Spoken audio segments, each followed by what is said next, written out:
Am I to understand that you were retired, but you came out of retirement for this project? Okay. At a certain point in time, I think every actor says, I've done it. Good, bad, or indifferent, whatever you've done, it's over, you know. I never thought I'd ever hear myself say that, you know, when I was younger. I was going to work till the day I dropped dead. But at a certain point, I think age takes over and you just suddenly recognize that you just don't have the desire to do it anymore.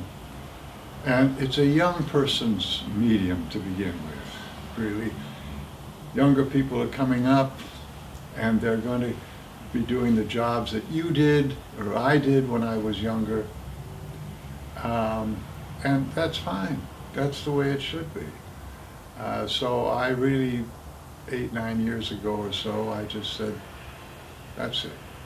I'm going to hang it up and let it go at that. And I'm happy with that.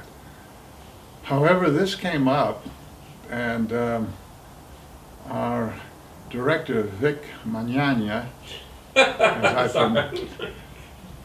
Sorry. that's the correct pronunciation, although Vic, who is Italian, American Italian, who is a brilliant, brilliant young man, he can't speak Italian.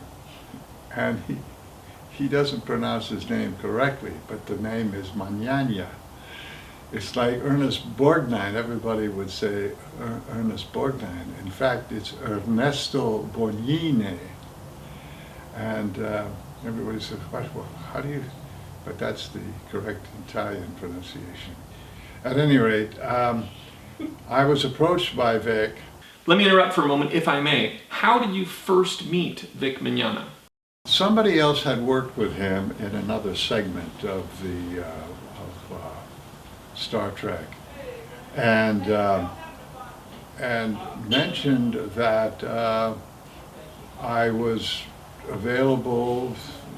This young woman knew me, and she said, you know, I don't know what the conversation was between the two of them, but the upshot of it was that he called me and mentioned that they were thinking about doing this a reprisal of